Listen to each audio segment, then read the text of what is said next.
Bom dia, boa tarde, boa noite, dependendo de onde você está. É um prazer estar aqui de novo com vocês. Em mais um podcast, o nosso podcast número 9. Vamos então fazer a oração inicial, né? Hoje a gente vai falar sobre a verdade da inexistência da doença e como devemos orar.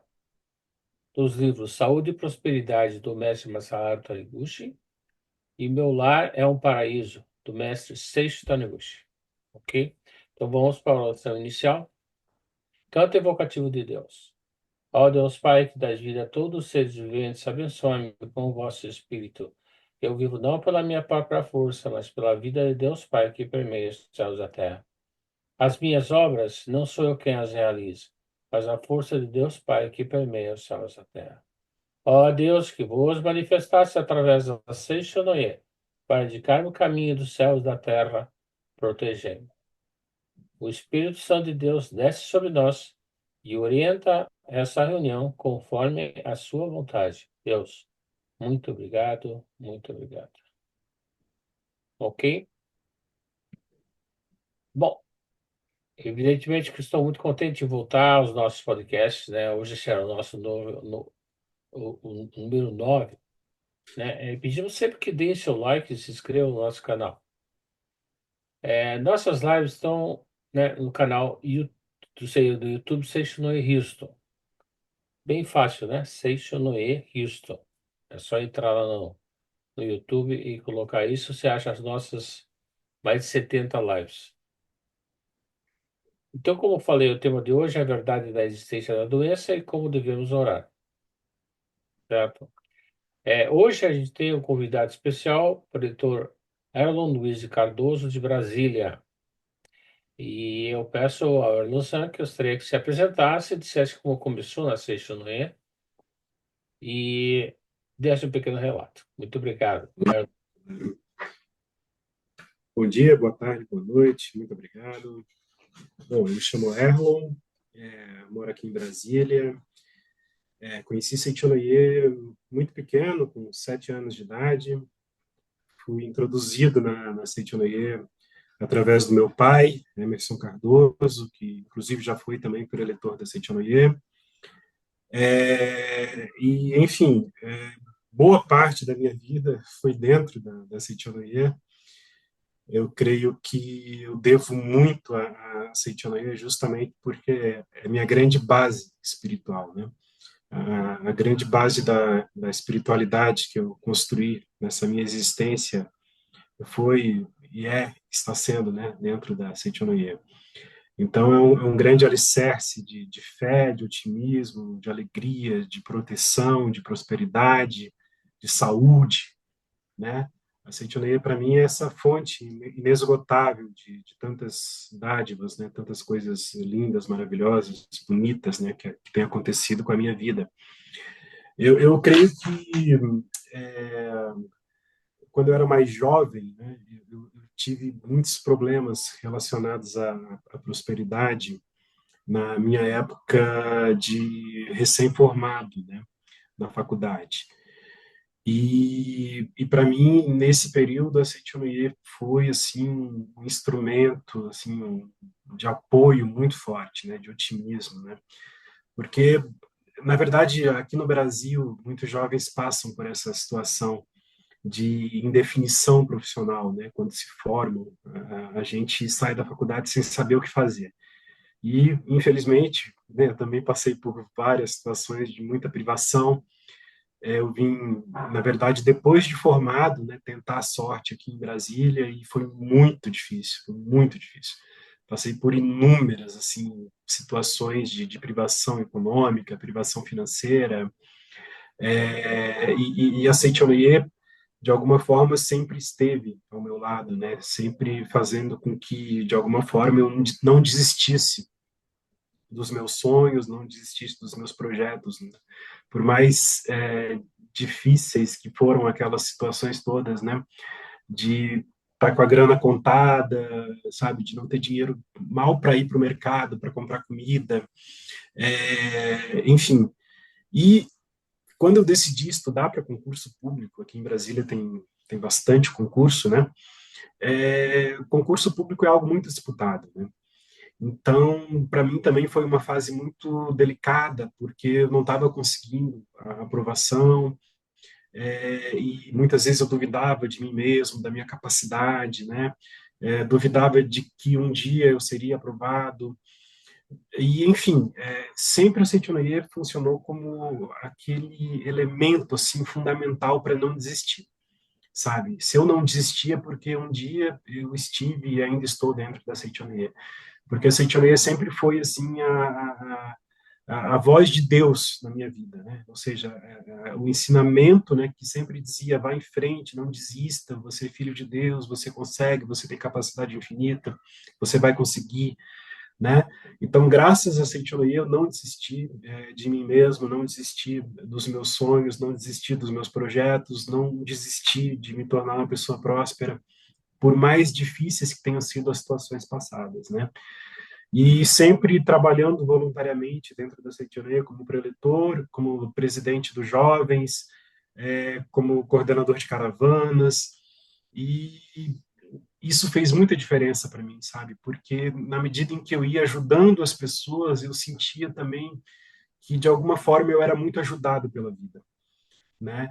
Então, a partir do instante em que eu decidi me voluntariar dentro da Seitonoye e trabalhar, né, como presidente, como preletor, eu fui percebendo que cada vez mais a prosperidade ia se manifestando na minha vida em vários sentidos, né? Seja na vida amorosa, seja na vida familiar, seja na saúde, seja na vida financeira, seja na colocação profissional, né?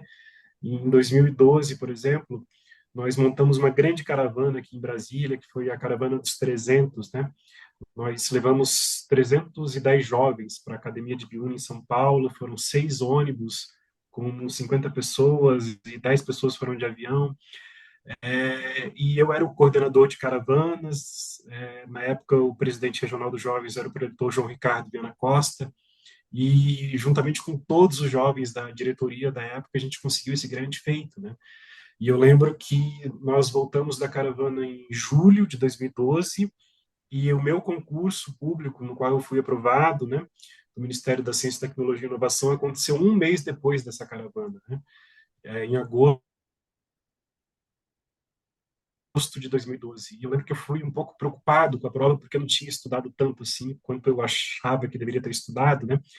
Mas mesmo não tendo estudado tanto, em razão da caravana, né, que eu estava coordenando, graças a Deus, graças a Seitonoye, graças à proteção espiritual e também graças aos meus estudos, né, eu fui aprovado no concurso público onde eu estou até hoje, né? Então eu sou muito grato pelo meu emprego, por tudo que possibilita em termos de proteção, em termos de segurança, né? Em termos de prosperidade, porque se não fosse o meu trabalho atual, eu não teria a vida maravilhosa que eu tenho hoje, né? E se não fosse a Seitonoye, eu não teria sido aprovado no concurso, no trabalho atual que eu estou exercendo nos dias de hoje, né? Então, sou muito grato a Seitonoye. Enfim, me casei com uma pessoa maravilhosa, né? A Pérola, líder da iluminação, também é da Seitonoye. Nos conhecemos dentro da Seitonoye, dentro da Associação dos Jovens. É, Temos uma filha maravilhosa, que é a Laura, que tem 3 anos, quase 4 anos, né? Então, hoje a gente mora num apartamento muito bom, num condomínio muito bom, e graças a Seitonoye também, que nos possibilitou esse momento maravilhoso, né, dessa prosperidade de morar num lugar tão legal assim. Enfim, acho que tem muita coisa boa acontecendo, né? E é só gratidão mesmo. Muito bem, muito obrigado. Imagina, você veja como é que é, né? Mesmo nas situações difíceis, a Seitonoye, ela conseguiu te manter em pé e protegendo para que você não desistisse. Uhum, No momento que você, é isso que a gente sugere na Seitonoye, quando a gente se doa para as outras pessoas, quando a gente faz coisa para os outros, é, as coisas acontecem para nós. Então, uhum, esse trabalho, né, como as caravanas, como o preletor, enfim, você se dedicou de corpo e alma para ser estudante, mesmo ainda não estando ainda com situação boa, né? Então, é, é uhum. realmente acontece. Quando você faz alguma coisa para as outras pessoas, o resultado vem positivo para nós. Vocês sabem, Exatamente. você é um exemplo do que realmente a Seixinoe pode fazer para as pessoas. Muito obrigado Muito pelo obrigado. diretor Erlon. Isso. Certo. É, mas, enfim, começando o nosso trabalho aqui, eu gostaria de perguntar para você qual o segredo para a cura de doenças e por que a cura fica difícil, o mais difícil, né, quando seguramos a doença na mente. Aham. Então, o grande alicerce da Seitonoye é o ensinamento: o homem é filho de Deus perfeito. Né? Nós temos que gravar na nossa mente, nós temos que gravar no nosso coração, nós temos que gravar na nossa alma essa verdade: o homem é filho de Deus perfeito, inadoecível, próspero, harmonioso, alegre. Essa é a essência do homem filho de Deus, né? Vamos sempre nos lembrar de que o homem foi criado à imagem e semelhança de Deus. Então, se Deus é perfeito, o homem, sendo filho de Deus, também é perfeito, né? Então, essa é a nossa essência. Mas não basta nós sabermos intelectualmente, teoricamente, essa verdade, homem, filho de Deus e inadoecível, né? A partir do instante que a gente sabe algo na teoria, nós temos que necessariamente praticar essa teoria, colocar em prática essa teoria do homem filho de Deus inadoecível, né? Ou seja, nós temos que entrar em contato com a nossa essência cada vez mais para manifestar a nossa essência no dia a dia. Esse é o filho de Deus de verdade, né? O filho de Deus de verdade é aquele que manifesta a essência, não apenas aquele que teoricamente entende que é filho de Deus, né? Mas aquele que se comporta como filho de Deus, né? Então, quando você se conecta naturalmente com a sua essência, a saúde acaba se tornando também um estado natural da sua vida, né? É algo que você não precisa nem pedir por saúde, sabe?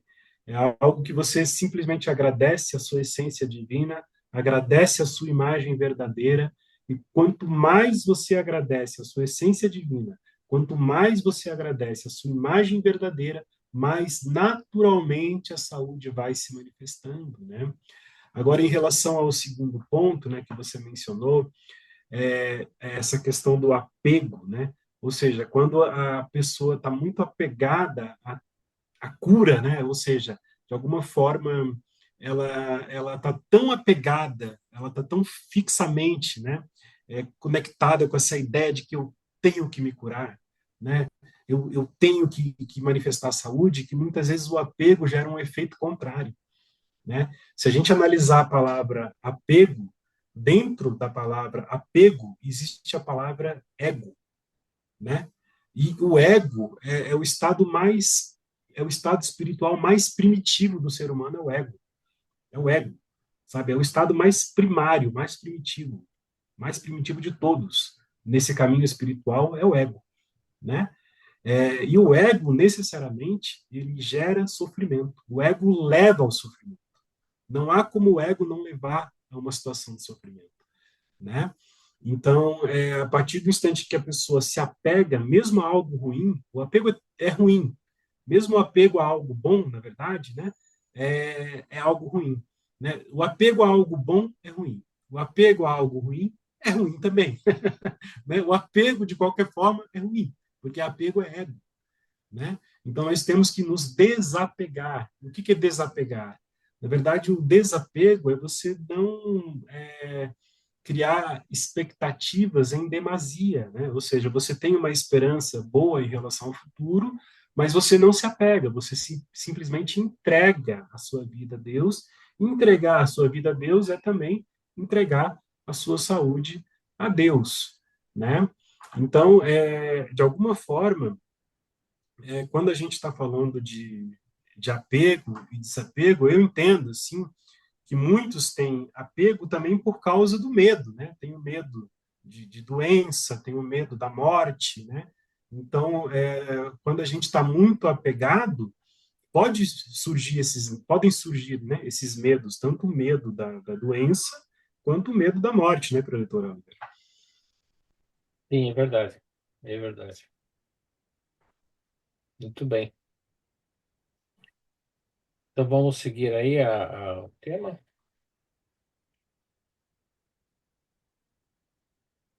Então, aí, se o senhor puder comentar um pouco sobre essa questão do medo, né? Tanto do medo da doença quanto do medo da morte, né? Eu acho que é um tópico interessante para a gente conversar. Então, é verdade que os doentes acabam tendo sentimento de temor, né? Pois creem que a doença pode se agravar ou até que venha até morrer, né? Dependendo do caso. O problema é que eu fico imaginando coisas ruins, tipo eu ficar paralítico, vai acontecer alguma coisa, né?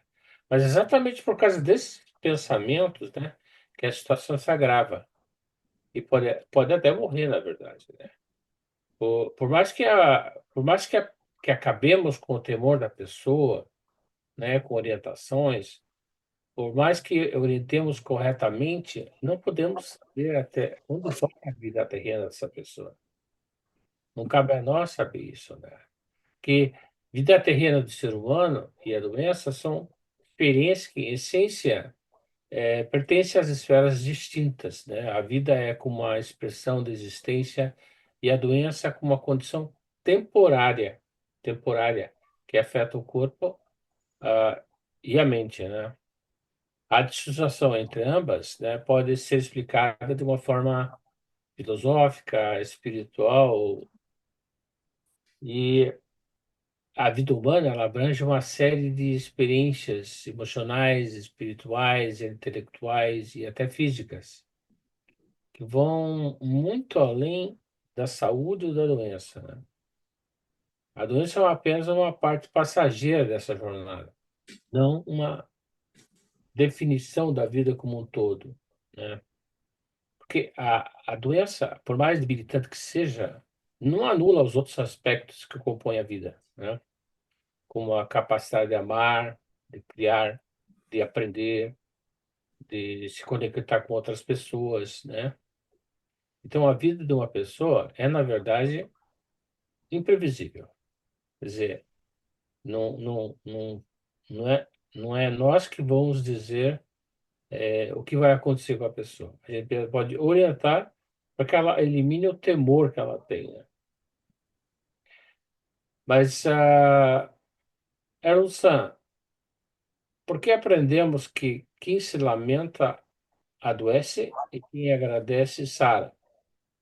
E porque Legal. a doença é materialização de distorção mental. Uhum, perfeito. É, é justamente, né, quando a Seitineira fala assim sobre essa questão da gratidão, né? E aí a Seitineira fala, agradeça tanto as coisas boas quanto as coisas ruins, né? Isso é muito interessante, é muito profundo, porque nós temos que agradecer a nossa saúde, mas temos que agradecer também se de alguma forma a gente está passando por um processo de doença.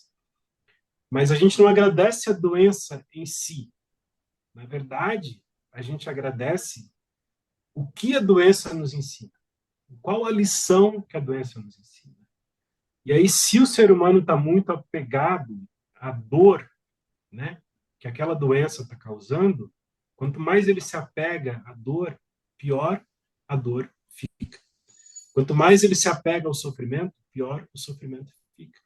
Agora, se ele mudar a sua mente e ele começar a agradecer a esse processo, né, que se chama doença, a dor ela deixa de ser dor.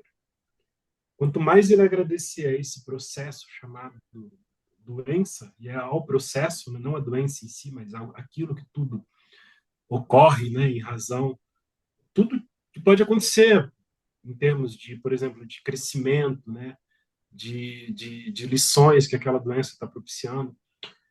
Se ele agradecer, o sofrimento deixa de ser sofrimento, né? Então, assim, quando o Sentinel fala para agradecer a tudo e a todos, agradecer as coisas boas, agradecer as coisas ruins, A coisa ruim, ela deixa de ser ruim. Por quê? Porque depende da mente que está olhando aquilo, né? Então, se eu olho com a minha mente ingrata para algo, como a minha mente está ingrata, aquele algo que eu estou olhando, na verdade, ele vai ser o quê? Produto da minha mente. Então, em vez de buscar e manifestar a solução, vai acontecer um efeito contrário, né? Nós vamos nos afastar cada vez mais da solução.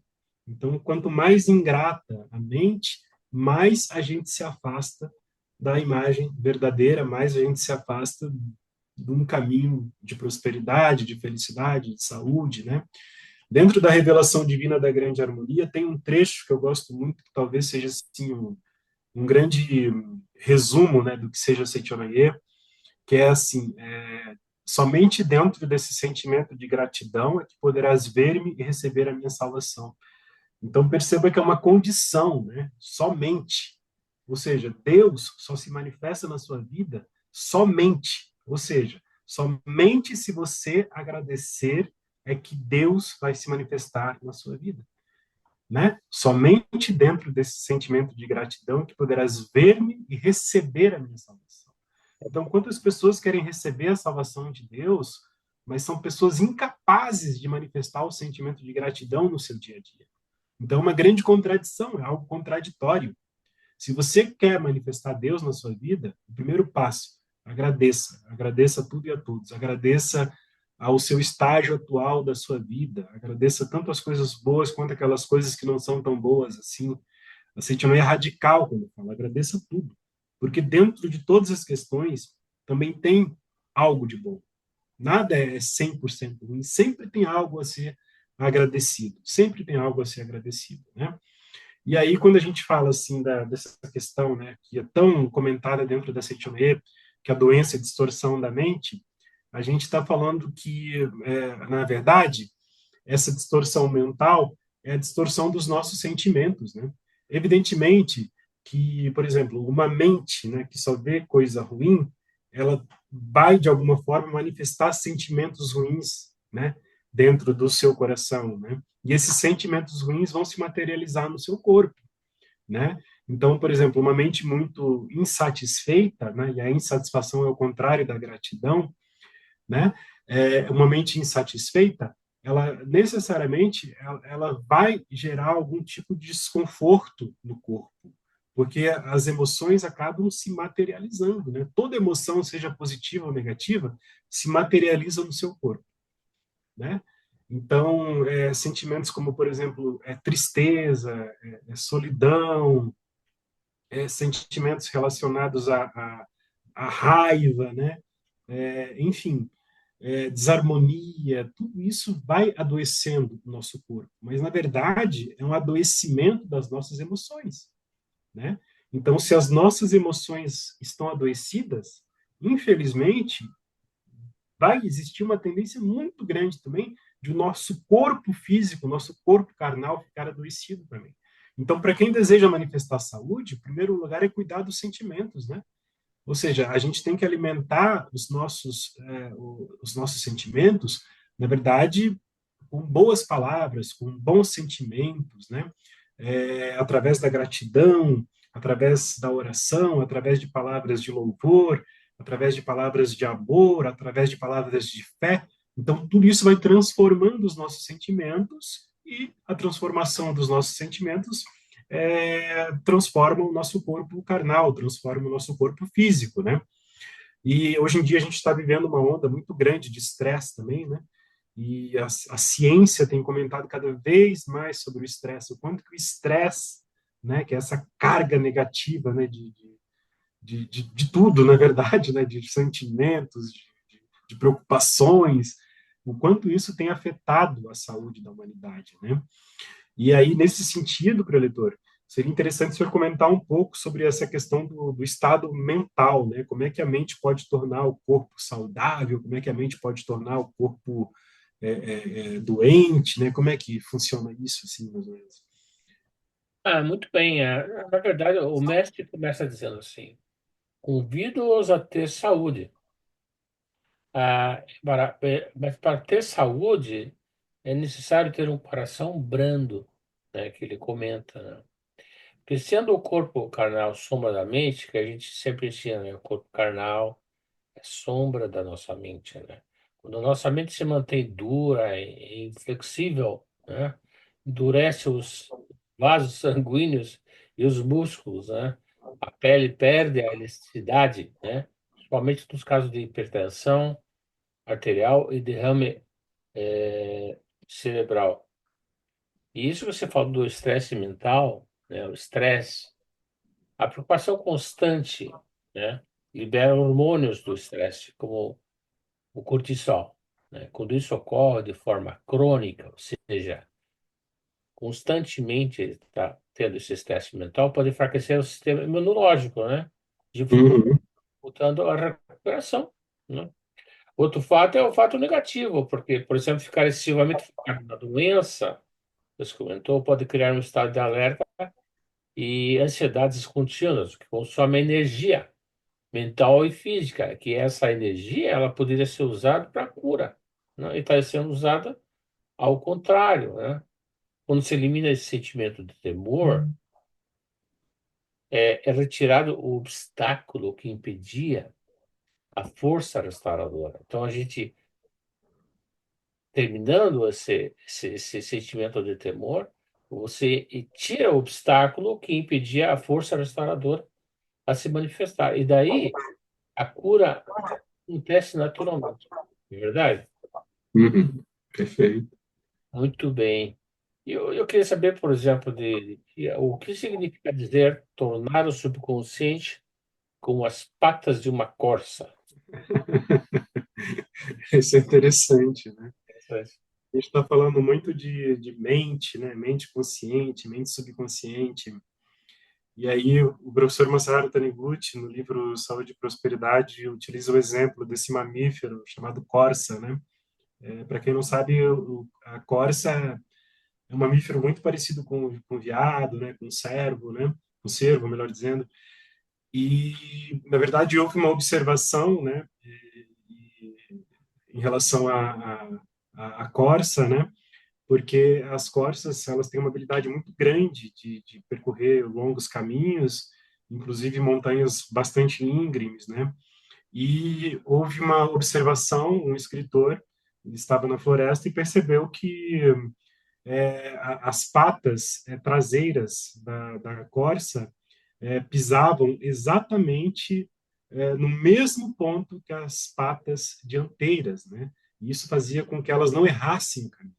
Então, elas podiam, por exemplo, subir montanhas com um trajeto bastante dificultoso e nunca caíam, justamente porque as patas, exatamente, as patas traseiras pisavam exatamente no local onde as patas dianteiras já tinham pisado, né? E aí o professor Masaharu Taniguchi, ele faz essa analogia, né? Ele explica sobre a corça, justamente para dizer que as patas dianteiras correspondem ao nosso consciente, à nossa mente consciente. E as patas traseiras correspondem ao nosso subconsciente, né? Ou seja, o que o professor Masaharu Taniguchi quer dizer? Ele quer dizer que o consciente e o subconsciente devem trabalhar juntos, sabe? É, por quê? O que acontece? Muitas vezes as pessoas têm uma dificuldade grande, né, de se curar de alguma doença, porque do ponto de vista do consciente, ela até deseja a cura da doença, mas do ponto de vista do subconsciente, no íntimo, ela não deseja, talvez ela não queira se curar tanto assim. Então, às vezes, falta um desejo ardente, mais ardente, né, ou com mais fé, para que haja a cura da doença, justamente porque tem que ter um movimento de congruência, né, entre o consciente e o subconsciente. Muitas pessoas mentalizam, por exemplo, prosperidade, mentalizam saúde, mentalizam alma gêmea, né? Mas essa mentalização pode não atingir o subconsciente, ou às vezes o subconsciente é muito repleto de pensamentos e sentimentos negativos, né? Ou seja, é incongruente, porque se eu desejo a saúde e eu tenho ainda muito ressentimento, tenho muita tristeza, carrego ainda comigo, né? muitas emoções negativas, como que eu vou manifestar a saúde? Então perceba que tem que ter uma sintonia entre o consciente e o subconsciente, né? A gente tem que orar e vigiar, ou seja, vigiar o nosso pensamento e se perceber realmente, né, inconscientemente, será que eu realmente aceito aquilo que eu desejo, que eu quero manifestar na minha vida? Porque às vezes a pessoa diz que quer, mas intimamente ela não aceita ainda, né? E aí sempre tem várias razões inconscientes, né?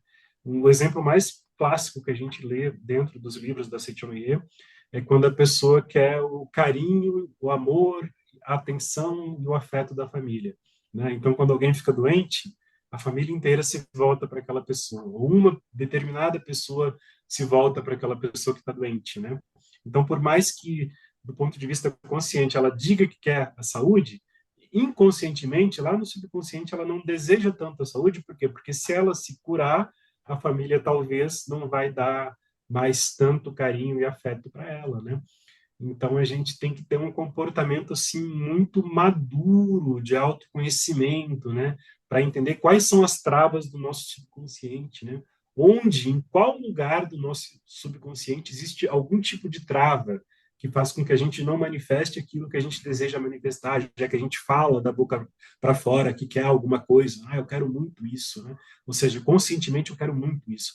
Mas e lá dentro, lá no subconsciente, será que você tem alguma trava, né, sobre essa questão que você tanto diz que deseja, né, preletor? Então, eu queria que o senhor comentasse um pouquinho sobre essa questão da divisão da mente, consciente, subconsciente, como é que é o peso do subconsciente, como é que funciona isso tudo? Pois é. Vamos analisar que tem um iceberg, né? Um iceberg assim, e a água está aqui em cima. Só tem um pedacinho assim do iceberg para cima da água, e todo o resto, que é muito maior que aquilo ali, né, evidentemente, é o inconsciente. E aquele pedacinho acima da água é o consciente. Quer dizer, aproximadamente 5% do nossa mente é 5% consciente e 95% inconsciente, porque é ali que vai armazenar as coisas, né? Porque o consciente, ele foca no presente, né? A mente consciente opera no agora, processando o que está acontecendo no momento atual, né? O consciente, ele tem um raciocínio lógico, né? Ele analisa, interpreta, organiza informações com base lógica e evidências, né? Está diretamente relacionado com a nossa capacidade de tomar decisões conscientes, né? Vou escolher o que comer, né? Que caminho tomar, como dirigindo, né? Como responder uma pergunta. É, e a mente consciente, ela reconhece o que vemos, o que ouvimos, o que sentimos, o que cheiramos, né? Ela também, toma as decisões, né? Ela controla a comunicação, ela cria metas, estratégias. Essa memória RAM é como, por exemplo, o computador. O computador tem a memória RAM e que opera o computador. Só que ela opera o computador com base naquilo que está gravado no HD do computador, que é o nosso subconsciente. Então, a memória RAM é o nosso consciente. Então, por exemplo, eu posso trabalhar no Excel no consciente, na memória RAM. Se não tiver o Excel no subconsciente, não posso. No HD, não posso.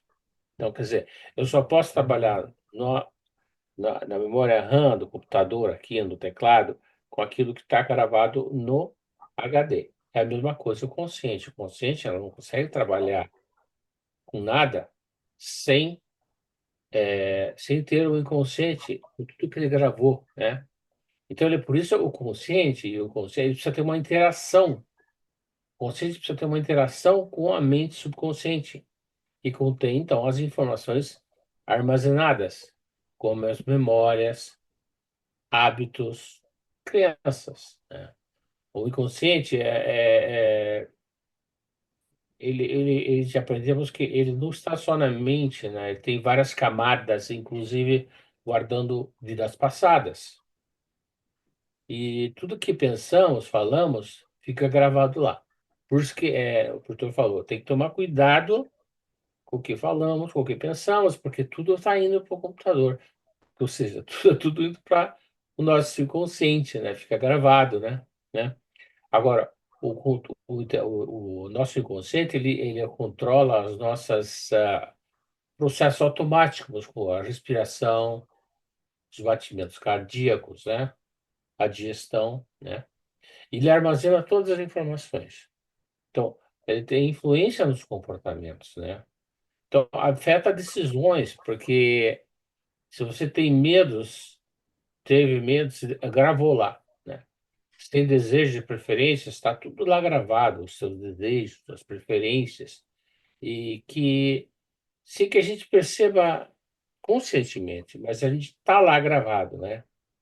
Porque ele reprime muitas memórias traumáticas, né? Você teve alguma memória, está lá gravado, né? Emoções difíceis, né? Etc. Um exemplo de mente inconsciente em ação são os hábitos automáticos, né? Que a gente tem, por exemplo, a gente vai amarrar o sapato, o inconsciente que olhando ali, o consciente só é o operador, né? Ou dirigir um carro, né? O inconsciente que tá dirigindo, né? Inconscientemente, ensinou, ele sabe como fazer porque está gravado no consciente, mas quem está ali manualmente é o consciente, né? A intuição, por exemplo, a intuição é o inconsciente, né? Tá lá as informações armazenadas, né? Porque às vezes pode ser acontecido alguma coisa, você sente alguma coisa está errada, né? Sem evidência lógica, mas está no inconsciente alguma informação, e você sente que alguma coisa está errada. Essa é a tua intuição, né? Sonho, por exemplo, o inconsciente usa símbolos, imagens, né? Para processar experiências, né? E emoções durante o sono. Você tem um sono, tem um monte de coisa que aparece lá, são coisas que estão no nosso inconsciente, certo? Gravados lá. Muito bem? Professor Erlandson, como seria o facto de a mente ser força motriz e o que seria o pressentimento? Uhum.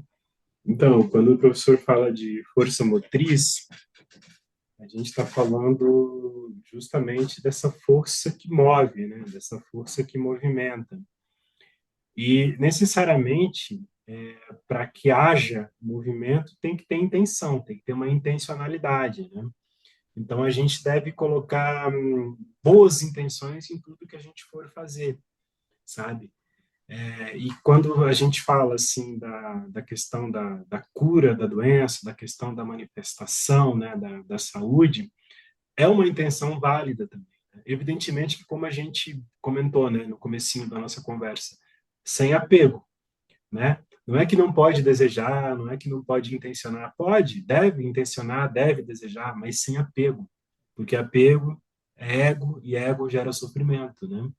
Então, assim, quando a pessoa tem um desejo sincero, do fundo da alma dela, e aquele desejo ardente, né? Ou seja, que sai do coração, não é só algo da boca para fora, não é só algo que fica aqui na cabeça, mas é do coração, é da alma.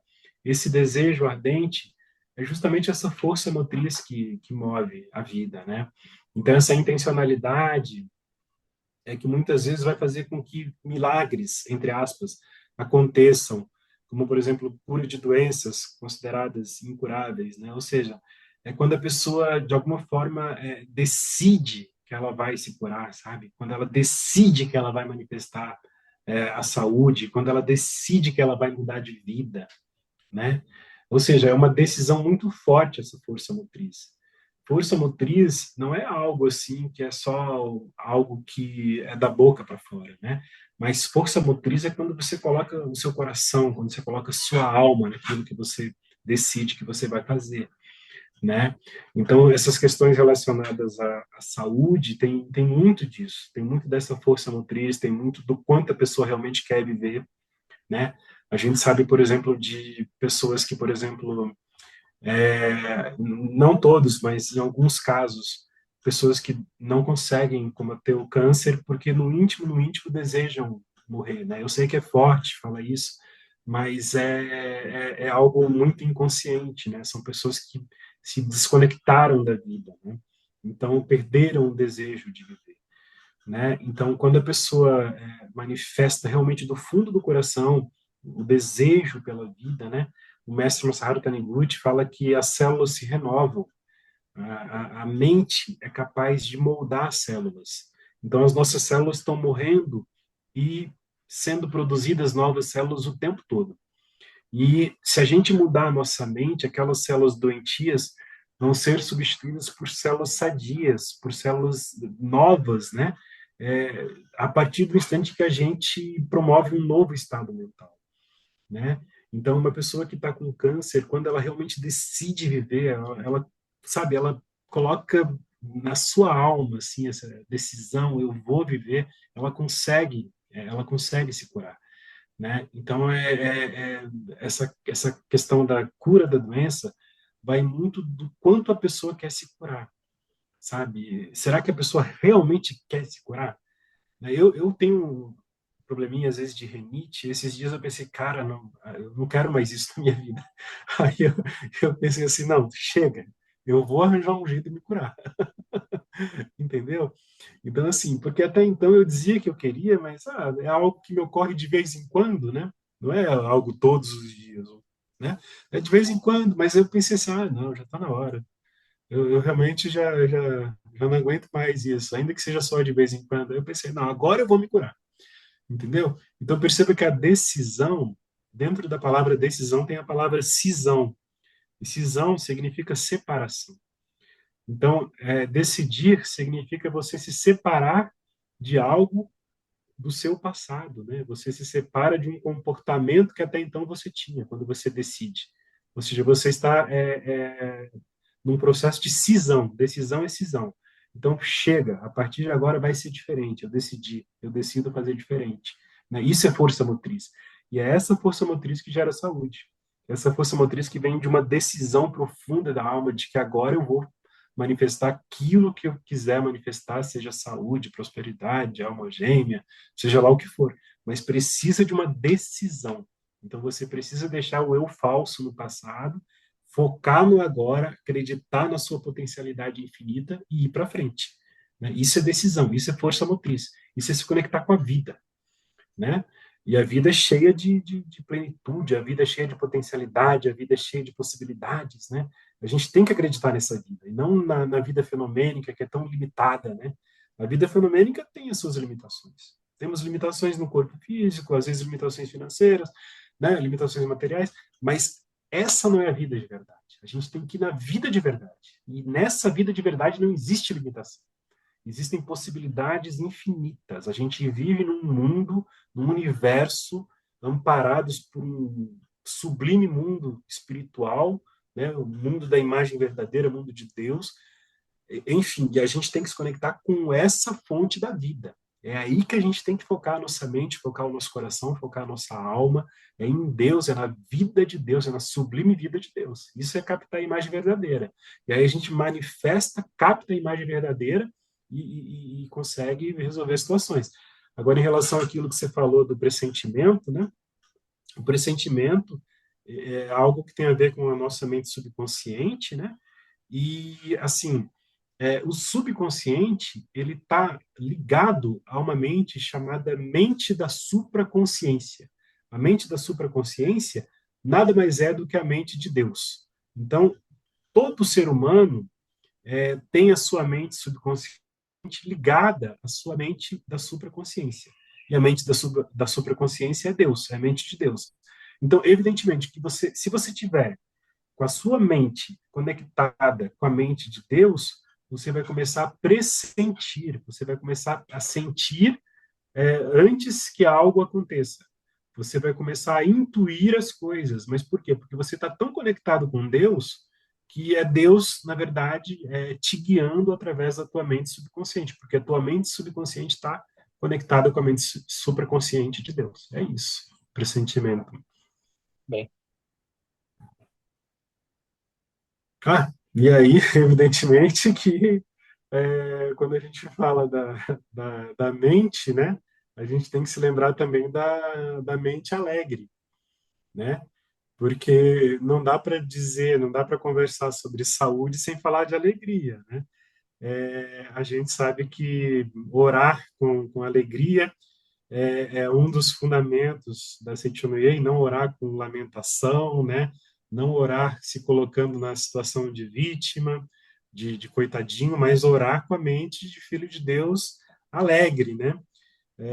Inclusive, eu percebi a importância da alegria também graças ao filme Divertidamente, né? A alegria desempenha uma função bem importante no filme, né? E a Seitonoye vem falando de alegria há muito tempo, né, preletor? Se o senhor puder comentar um pouco sobre essa questão da importância, né, de orar com a mente alegre, acho que seria muito válido e importante aqui para a gente. Sim, sim, sim. Simplesmente a pessoa diz que eu vou orar, mas não de uma forma correta. Em geral, as orações não são atendidas, né? O professor Seixo Taniguchi, no livro, ele fala que sugere que sejam feitos, a oração seja feita com mãos postas, né? E por quê? De preferência? Porque aí a oração é mais intensa, mais concentrada, evitando que pensamentos que anulam a própria oração, né? Então, aí a oração realmente é atendida, né?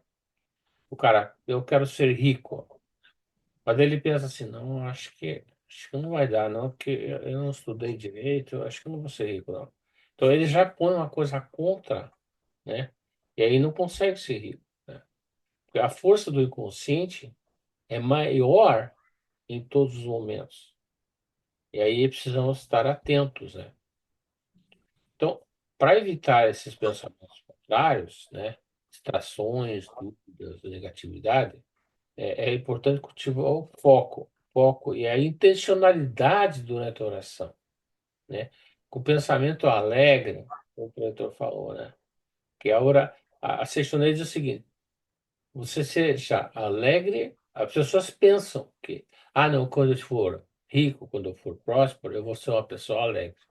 A Seixonês ensina exatamente o contrário. Quando você é alegre, você daí pode ficar rico, você pode ter tudo que você quiser, mas primeiro você tem que ser alegre, né? Então, na oração é importante cultivar o foco, né? E a intencionalidade da oração. Então, aqui, algumas orientações, por exemplo, você pode escolher um local tranquilo, né?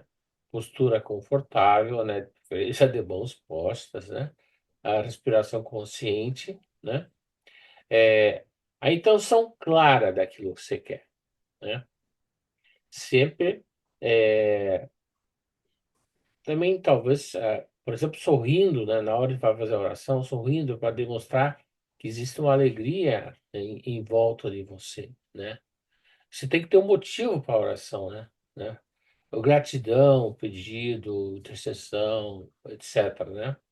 Isso direciona aos pensamentos e reduz distrações. Aí adiante, aqui a sugestão, na Essential a gente sugere que comece com gratidão, né? A gente deve sempre começar com gratidão uma oração. Muito obrigado, Pai. Muito obrigado. Eu agradecer os pais, agradecer a vida, agradecer a família, agradecer o que você tem. Enfim, ter gratidão primeiro. Gratidão, né? Porque se um pensamento contrário surgir, né? Você reconhece o sem julgamento, né? Mas gentilmente traz a sua atenção para a oração. Volta à oração, certo? Então, é esse sentimento de, de alegria a gente deve manter na nossa vida, né? Esse sentimento de alegria a gente deve voltar Por isso que a gente fala que a gente tem que fazer o treino do riso, né? Sempre, porque não que você vai em frente ao espelho e fica rindo para você mesmo, né? E se você vê que não está muito legal aquele outro que tá rindo ali, você pega e sorri melhor ainda, né? Você tem que ser melhor ainda que foi antes. Então, quer dizer, o treino do riso é muito importante também para nós, na nossa vida. e podemos fazer a qualquer momento, né? E, enfim, orar com alegria. É esse o pensamento, né? Elson, por que a fisionomia reflete a atitude mental? Uhum. Então, é interessante, né? Porque a fisionomia não mente, né? A fisionomia mostra o estado mental da pessoa. Pessoas que têm fisionomia leve, geralmente têm uma energia mais leve, né? Tem uma energia boa, dá vontade de chegar perto. Agora, pessoas que têm a fisionomia mais carrancuda, né? Aquela fisionomia mais pesada, assim, parece que está de mal com a vida, né? Quem consegue chegar perto? Ninguém, né? Parece que inconscientemente a gente até se afasta um pouco para por uma questão de sobrevivência, assim, sabe? Para não ser influenciado negativamente pela pessoa, né? Porque a nossa mente, necessariamente, ela vai moldar o nosso corpo. Hoje em dia tem muitos estudos sobre linguagem corporal, né? E o professor Taniguchi fala sobre, mais precisamente sobre fisionomia, né? Que o corpo reflete, o rosto reflete a mente, né? Desde sempre, né? Desde 1930. O professor fala sobre essa questão da alegria, principalmente, né? O quanto que a mente alegre exerce influência no seu rosto, né? E, enfim, um dos segredos da beleza das pessoas da Seitonoye é justamente a alegria, né? A alegria deixa o pessoal da Seitonoye mais bonito. Então, às vezes, as pessoas se preocupam tanto, né, com tratamentos de beleza, se preocupam tanto com a roupa que vão vestir, se preocupam tanto com cremes, se preocupam tanto com coisas relacionadas a cosméticos, né? Mas se esquecem de que o principal é a fisionomia, sabe? Não que isso não seja importante, não é, é importante se vestir bem, é importante se cuidar, né? É importante se tornar uma pessoa mais bonita esteticamente falando também. Mas isso não basta, isso é muito pouco ainda, né? Porque de nada adianta a pessoa só investir no seu lado material, né? Na sua estética, faz uma plástica, faz aquilo, faz não sei o quê, e não muda o estado mental, né? Ou seja, a pessoa acaba se tornando uma pessoa que está é, se comportando como uma pessoa antipática, né? Aquela pessoa que ninguém quer chegar perto, aquela pessoa que tem energia mais baixa. Mas por quê? Porque não muda o estado mental. E aí o estado mental vai refletir no rosto da pessoa, né? Então nós da Seitonoye, a gente está muito acostumado a sorrir o tempo todo, né? E aí as pessoas que não são da Seitonoye, de alguma forma acabam olhando para a gente, né? Porque não é, infelizmente, não é muito comum encontrar pessoas no dia a dia que estão com essa energia mais leve, assim, sorrindo o tempo todo, agradecendo, né? Enfim. E aí tudo isso vem do estado mental, né? Ou seja, a mente que agradece é a mente dócil, né? A mente dócil. As pessoas acham que docilidade é uma coisa ruim, mas na verdade é porque a docilidade algumas pessoas encaram como se fosse uma fraqueza, né? Ah, a pessoa dócil, como se fosse aquela pessoa boazinha o tempo todo, né? Submissa. Só que na verdade a mente dócil tem a ver com um conceito de flexibilidade. Nós temos que ter uma mente flexível e não uma mente rígida, sabe? Então a mente rígida é aquela mente indócil. A mente dócil é aquela mente que não é rígida, aquela mente flexível, aquela mente que se adapta às situações, às pessoas, né? Aquela mente que consegue enxergar o lado bom, né? Da vida, o lado bom das coisas. Isso é ter mente dócil. É a mente de criança, né? A criança percebe encantamento em tudo. Isso é ter mente dócil. Né? Uma criança olha um passarinho voando e fala: olha, passarinho voando. Agora, o adulto ele perde essa capacidade de se encantar pela vida, né? De enxergar as belezas da vida, porque ele torna a mente dele muito inflexível, muito rígida. E não é assim. A mente tem que ser dócil, né? Então, a cetonia nos torna pessoas mais leves, né? E aí, nesse sentido também, é legal, assim, ao mesmo tempo que a gente tem uma mente dócil, a gente tem que ter uma mente convicta também, né? E é perfeitamente possível a gente ter mente dócil e ter mente convicta, não é uma coisa excludente. Não é porque você tem a mente dócil que você vai deixar de ser uma pessoa convicta. Claro que não. Você pode ter. Isso é o lado feminino e masculino, o yin e o yang, né? Ou seja, a gente tem essa flexibilidade feminina, né, da energia feminina, e a gente tem essa rigidez positiva da convicção de você querer algo, né? De você querer manifestar algo na sua vida. Isso é polaridade, né? Feminina e masculina que tem que ter dentro da gente. E aí, nesse sentido, é legal a gente, né? Já estamos caminhando para o encerramento, né? A gente encerrar falando sobre convicção, né? Por que, que é tão importante? O que, que é convicção e por que, que é tão importante, né? Ter convicção e por que, que de vez em quando falta convicção para a gente, para o leitor. É. Mas então, convicção é a firme certeza ou crença profunda em algo, né? Geralmente baseada em princípios, né? Valores, experiências pessoais, né? Ter convicção significa acreditar firmemente, fortemente numa ideia, num ideal, né? De forma que essa crença se torne um guia para as nossas ações e decisões, né? Eu não sei porque muitas pessoas pensam assim, as coisas não foram como pensamos, né? Com certeza é porque essas pessoas desconhecem o verdadeiro significado de pensar, parece que confundem com querer. Nossa mente é o timoneiro, né? O timoneiro que nossa vida que a mente cumpra eficientemente a função. Ela faz com que a mente cumpra firmemente a nossa função, que é imprescindível, então, a convicção, né? Tem características da convicção, por exemplo, fala, firmeza, firmeza. É uma crença inabalável, mesmo diante de desafios, críticas ou adversidade, né? Pode se basear em evidências racionais, né? Experiências vividas, valores emocionais e espirituais. Por exemplo, a Seixonen diz: Eu sou filho de Deus, né? Então você tem que falar com firmeza, você tem que estar convicto que você realmente é filho de Deus. Que se você está convicto que é filho de Deus, você, você faz as coisas mais tranquilas, porque você sabe que Deus está dentro de você. Essa é outra convicção que a gente tem que ter, que Deus está dentro de nós. Então, você tem que estar convicto disso. Se a gente realmente está convicto, então a gente vai enfrenta qualquer problema, qualquer situação, porque vai dar certo, né? A gente às vezes está numa situação complicada, mas você está convicto que nem você projetor, viveu há muito tempo com certos problemas, mas você estava convicto que em algum momento você iria dar certo. É por isso que você deu certo, né? Então, a convicção e a esperança frequentemente moldam os comportamentos e escolhas, né? Influenciando como uma pessoa vive e interage no mundo, né? Por exemplo, alguém pode ter convicção de que deve ser sempre honesto, né?